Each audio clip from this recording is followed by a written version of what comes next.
Infelizmente, não conseguimos provar experiências que vivemos em um passado que já é inacessível ou que ocorreram em situações imprevisíveis, mas são memórias dessas experiências que nos modificam de forma definitiva.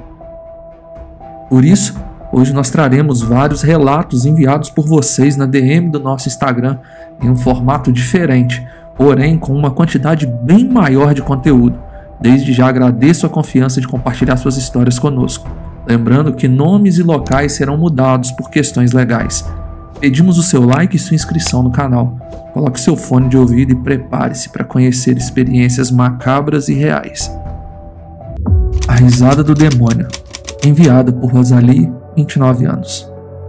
Eu cresci nos arredores de uma pequena cidade interiorana, Petrolina, localizada no nordeste do Brasil.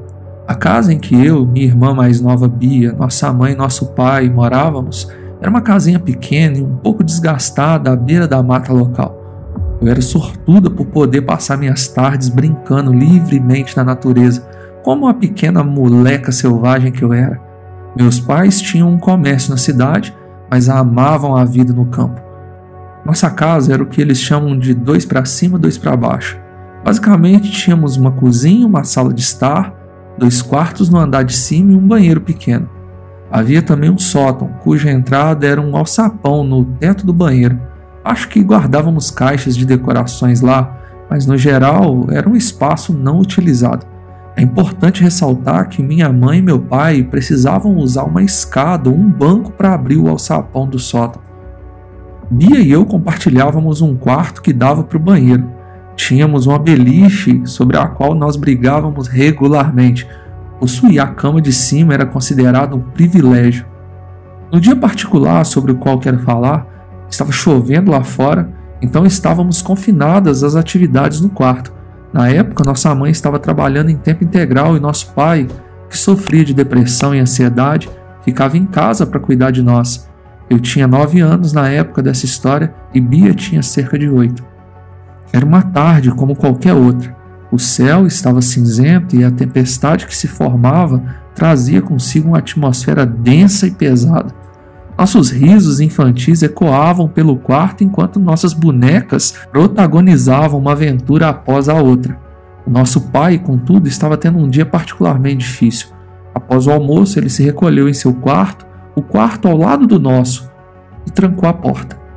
O barulho do seu ronco pesado podia ser ouvido, e nós, já acostumadas com seus dias mais sombrios, tentávamos manter nosso jogo o mais silencioso possível. Mas a tranquilidade daquele dia foi interrompida por um som vindo do banheiro. Estávamos na beliche de baixo. A visão era apenas do corredor e da porta fechada do quarto do nosso pai. Um barulho pesado, como um baque, trouxe um súbito silêncio ao nosso jogo. Preocupadas de termos acordado nosso pai, nós paramos, observamos a porta fechada, enquanto um silêncio desconfortável se instalava. Foi então que um som estranho começou a preencher o ambiente, e vinha do banheiro. Parecia o nosso pai, mas como se ele estivesse tentando falar enquanto gargarejava a água. A voz era horrível, estrangulada e gutural, e o que ela dizia deixava um arrepio na espinha. Olá, crianças. Nossa primeira reação ao ouvir essa voz estranha e perturbadora foi medo. Mas como nosso pai era bastante imaginativo e costumava fazer vozes engraçadas para brincar conosco, pensamos que pudesse ser apenas uma de suas brincadeiras. Rimos nervosamente uma para outra enquanto a voz começava novamente dizendo: Olá, venham aqui, crianças. Não consigo me lembrar exatamente das palavras, mas era algo nesse sentido. A risada nervosa logo se transformou em gargalhadas mais altas. E começamos a chamar: Pai, para de bobagem! Nesse momento, nosso pai acordou no quarto ao lado e saiu zangado, gritando para fazermos silêncio. Tentamos explicar, mas ele nos interrompeu bravo por termos o acordado. Em seguida, ele voltou para o seu quarto e bateu a porta. No silêncio que se seguiu, sentamos na cama, chateadas por ter sido repreendidas e sentindo uma inquietação terrível ao perceber lentamente que a voz ou o que quer que fosse provavelmente não era o nosso pai. Lentamente retornamos ao nosso jogo e tentamos esquecer, como crianças costumam fazer. Isso nunca tinha acontecido antes. Nós conhecíamos a nossa casa e suas peculiaridades. Nós conhecíamos os rangidos do assoalho velho, o guincho da porta do banheiro quando a abríamos com muita força e o zumbido suave do encanamento quando alguém tomava banho. Mas essa voz era algo novo, algo que não fazia parte do nosso dia a dia. Depois de algum tempo, outro baque veio do banheiro. A voz horrível, gorgolejante e estrangulada começou de novo, rindo e nos dizendo muitas vezes firmemente: Venham aqui, crianças! Venham aqui, crianças! Aquilo foi o bastante. Gritamos pelo nosso pai, que saiu correndo enquanto tentávamos explicar entre lágrimas o que tinha acontecido. Inicialmente ele parecia irritado, mas ao verificar o banheiro, encontrou a entrada para o sótão aberta. Uma entrada que Bia ou eu certamente não conseguiríamos alcançar. Ele mesmo, visivelmente nervoso, pegou a escada e um pedaço grosso de madeira que ele deixava atrás da porta do quarto, só por segurança, e foi verificar o espaço. Não havia nada lá em cima, apenas caixas de decoração de Natal que nossa mãe guardava. Depois disso, todos nós descemos e tentamos assistir TV para nos acalmar. O incidente foi em grande parte esquecido e a vida voltou ao normal. Entretanto, eu, que tinha o privilégio da beliche de cima, comecei a ouvir ruídos estranhos à noite. A cada poucas semanas eu ouvia passos pesados que pareciam cruzar de uma extremidade do teto do nosso quarto para outra. Eram tão pesados que, se eu estendesse a mão para tocar o teto, eu podia sentir as vibrações através das pontas dos meus dedos. Embora isso me assustasse, eu não fazia nada além de enfiar minha cabeça embaixo da coberta. Ninguém mais parecia ouvi-los. Nossos pais mudaram-se de lá quando eu tinha cerca de 15 anos e minha irmã Bia tinha 14. Eles se mudaram para outra cidade na intenção de abrir um comércio maior para se aposentarem mais rápido. A casa antiga, com suas lembranças boas e assustadoras, ficou para trás. A Bia nunca mais falou sobre essa história e as poucas vezes que eu toquei no assunto, ela disse que não se lembrava. Mas na adolescência, naquela época dos diários, eu peguei o dela escondido e vi que ela tinha pesadelos recorrentes com aquela voz. A casa foi alugada algumas vezes, mas as famílias com crianças que moraram lá depois de nós, nenhuma ficou por muito tempo. Todas, sem exceção, saíram dizendo que as crianças viam e ouviam coisas. Hoje, um casal sem filhos mora lá e ouvimos que eles fazem parte de alguma religião que lida com espíritos. Eles nunca reclamaram e já fizeram 2 ofertas de compra pelo imóvel, mas nossa mãe quer que a casa fique para minha irmã e eu decidirmos o que faremos com ela na divisão da herança. A Opressão, enviada por Gustavo, 33 anos. Meu nome é Gustavo e o que eu vou contar agora é uma história que mexeu demais com a minha vida. Aconteceu há uns anos, quando eu era mais novo e morava em uma cidade histórica aqui de Minas Gerais, cheia de igrejas e casarões antigos que carregam muita história. E como eu aprendi da pior maneira possível, também carregam muito mais do que só histórias. Na época, eu e meus amigos, o Irineu e o Alexandre, éramos os típicos moleques da cidade, sempre aprontando uma ou outra travessura. Gostávamos de explorar os casarões abandonados e as minas desativadas que pontilham a região, sempre atrás de alguma aventura, mas nunca imaginamos que uma dessas explorações nos levaria para um lugar bem mais sombrio. Numa noite de lua cheia, depois de 2 cachaças na venda do seu Zé, decidimos que ia ser divertido invadir o cemitério da cidade. Ele era de arrepiar só de passar na frente, mas naquela noite a gente estava destemido, bem alcoolizado e, eu confesso, buscando um pouco de adrenalina. A ideia era fazer uma baguncinha no mausoléu da Dona Mirtes, uma mulher muito rica e influente que tinha falecido há muitos anos e que, diziam as lendas da cidade, ainda assombrava aquele local. A família dela tinha uma mansão enorme no centro da cidade e o mausoléu dela no cemitério era um monumento que parecia até um pequeno castelo. A gente não acreditava nessas histórias e achávamos que seria uma boa ideia vandalizar o mausoléu, sabe? Uma brincadeira de mau gosto, eu admito. Mas a gente era jovem e idiota. Mal sabíamos que essa decisão ia nos colocar cara a cara com um pesadelo que nem nos nossos piores sonhos a gente podia imaginar. Bom, o cemitério é grande, tem um muro alto ao redor, mas a gente conhecia um lugar onde tinha uma árvore grande perto do muro e dava para pular para dentro sem ninguém ver. À noite estava escuro e os vigias, bem, eles costumavam passar mais tempo no barraco deles jogando truque, tomando umas cervejas, do que realmente vigiando o cemitério. Nós pulamos o muro e entramos sem ser notados. Caminhamos entre as sombras e as lápides até chegarmos ao mausoléu da Dona Mirtes. Era uma construção imponente, com uma estátua dela no topo, olhando para baixo com uma expressão séria. Eu estava com a lata de spray na mão, pronto para deixar minha marca naquela construção de mármore, quando eu senti um calafrio correr pela minha espinha. Foi como se alguém tivesse passado a mão gelada nas minhas costas. Eu olhei em volta esperando ver um dos vigias ou algum morador de rua que às vezes dormia por ali, mas eu não vi nada. O Irineu e o Alexandre estavam do meu lado, rindo e fazendo piadas, mas eu não conseguia rir. Algo estava errado, eu podia sentir. Mas na época eu era teimoso e eu não queria parecer covarde na frente dos meus amigos, então eu ignorei aquele sentimento e comecei a pichar o mausoléu. Foi quando eu terminei a primeira letra do meu grafite que eu ouvi. Um som baixo, quase como um sussurro, vindo de dentro do mausoléu. Parecia uma mulher chorando. Eu parei na hora e olhei para os meus amigos esperando ver que eles estavam me pregando uma peça. Mas o Irineu e o Alexandre estavam brancos igual um lençol e olhando um para o outro com expressões assustadas. Vocês ouviram isso? Eu perguntei, a minha voz saindo mais tremida do que eu gostaria. Ouvi isso? Respondeu o Irineu olhando para o mausoléu com uma expressão de medo. Nesse momento, eu sabia que tínhamos ido longe demais. Mas antes que pudéssemos sair correndo, a porta do mausoléu começou a se abrir lentamente e a gente ouviu a voz dela, clara como o dia, vindo lá de dentro. Por que você fez isso?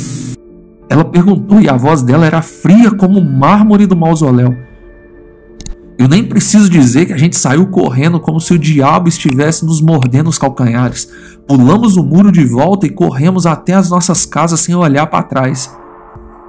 Mas apesar de ter escapado do cemitério naquela noite, eu logo descobri que eu não tinha escapado da Dona Mirtes.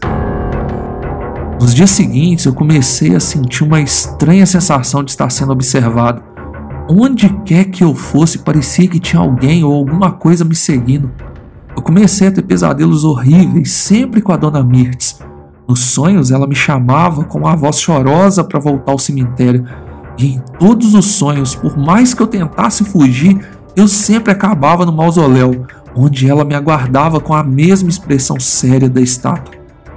Então, as alucinações começaram. Às vezes, no canto do meu olho, eu via a figura dela. Quando eu me virava para olhar, não havia nada lá. Mas eu sabia que era ela. Eu podia sentir a presença fria dela. Eu estava apavorado, eu não conseguia dormir, eu mal conseguia comer. Meus pais começaram a ficar preocupados comigo, mas eu não conseguia contar a eles o que estava acontecendo. Eu sabia que eles não acreditariam em mim. Depois de quase uma semana de tormento, eu não aguentei mais. Eu voltei ao cemitério, só que dessa vez sozinho. Eu tinha que confrontar a Dona Mirtes, eu tinha que pedir a ela para me deixar em paz. O Irineu e o Alexandre estavam normais, nada estava acontecendo com eles. Ela estava perseguindo somente a mim, que pichei o mausoléu. A noite estava fria e a lua cheia lançava longas sombras sobre as lápides.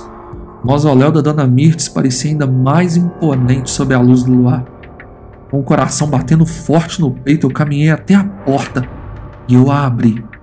A voz da Dona Mirtes veio das sombras de dentro do mausoléu. Você voltou, disse ela. Sua voz era como o vento gelado fazendo meu corpo todo tremer. Por favor, Dona Mirtes, eu implorei. Eu sinto muito pelo que eu fiz, por favor, me deixe em paz. Eu coloquei algumas flores no chão como um tratado de paz e eu saí correndo. Não sei se foi minha súplica sincera ou se a Dona Mirtes já estava cansada de me atormentar, mas a presença fria que eu senti por todo aquele tempo começou a diminuir. Eu prometi que nunca mais faria algo assim. A partir daquele dia, os pesadelos e as alucinações pararam. Nunca mais vi ou senti a presença da Dona Mirtz. Mas também nunca mais esqueci a lição que eu aprendi com todo esse problema, essa opressão que eu sofri. Desde então, trato os mortos com o respeito que merecem e tento passar essa lição para todos que eu conheço. Não é sábio perturbar o descanso dos mortos, pois eles podem não descansar em paz. O lobisomem na usina hidrelétrica, enviado por Roberto, 46 anos. Tudo começou como qualquer outra semana na pequena central hidrelétrica TCH, localizada no coração do Mato Grosso. Me chamo Roberto, mas aqui todo mundo me chama de Betão. Eu trabalho nessa usina já faz uns 15 anos e nunca tinha vivido nada parecido com o que aconteceu naquele dia. Fazia uma semana que eu estava na PCH, isolado da civilização, só eu e minha equipe, formada por mais 3 companheiros, o Jonas, o Rogério e o Marcelo. Nós nos revezamos entre os turnos da usina e cuidamos da manutenção da linha de transmissão e do maquinário. Era um trabalho árduo, mas o salário compensava e a gente se acostumou a ficar no meio do mato, longe de tudo. No dia em que tudo mudou, eu estava responsável pela manutenção da linha de transmissão. Tinha que subir o morro que ficava um pouco acima da estação para checar uns fios que estavam dando problema. A mata fechada me engoliu assim que eu comecei a subida. O calor úmido, o zumbido dos insetos e o cheiro da terra molhada sempre me fazia sentir vivo. Mas naquele dia tinha algo estranho no ar, algo que eu não conseguia explicar. No final de tudo, eu acredito no tal sexto sentido, pois parece que alguma coisa me avisava da estranheza que iria acontecer a seguir. Eu estava tão concentrado no meu trabalho que eu nem percebi a passagem do tempo. Quando eu dei por mim, o sol já estava se pondo.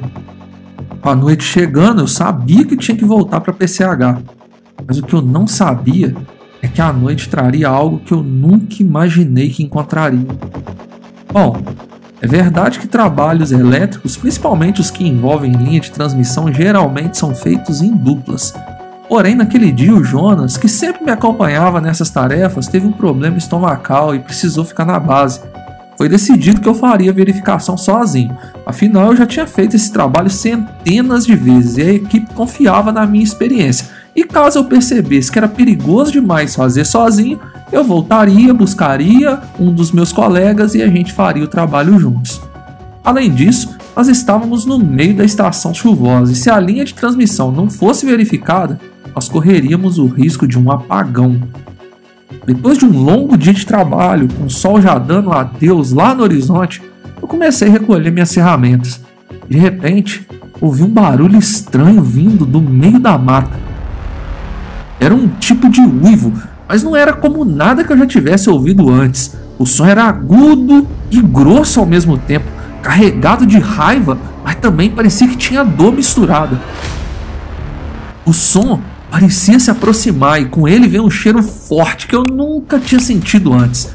Meus pelos da nuca se arrepiaram e um calafrio percorreu minha espinha. No meio do mato, longe da usina dos meus companheiros, eu me senti vulnerável.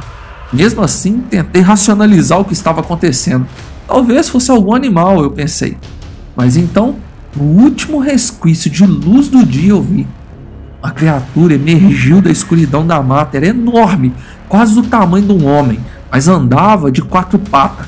Tinha pelos longos e emaranhados, olhos brilhantes e vermelhos como brasas, e a boca era cheia de dente afiado. A lenda do lobisomem que eu ouvi tantas vezes nas rodas de conversa nas noites da PCH parecia ter se tornado realidade bem na minha frente. E então a noite caiu por completo.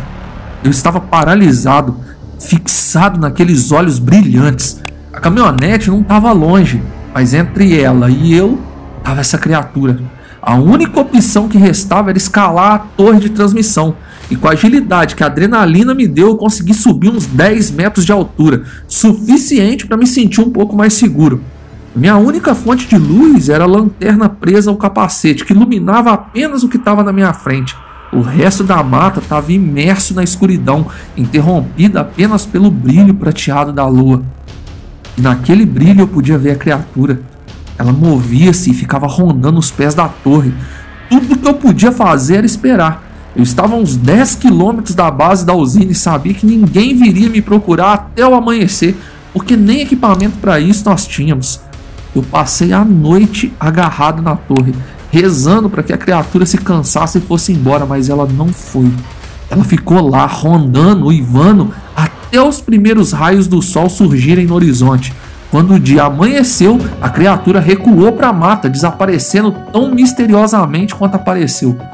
Eu estava exausto, com frio e aterrorizado. Eu desci lentamente da torre, minhas pernas tremendo com cada movimento. Eu não conseguia nem dirigir, eu estava muito nervoso. Não demorou muito para os meus companheiros de trabalho chegarem me procurando. Eles me encontraram dentro da caminhonete em estado de choque. Naquela manhã, eu era o homem mais feliz por ver o sorriso brincalhão do Jonas, meu companheiro de trabalho, que apesar de ainda um pouco pálido, tinha vindo me buscar. Depois desse dia, sempre que precisamos fazer qualquer manutenção, nunca vamos sozinhos, e sempre antes do pôr do sol.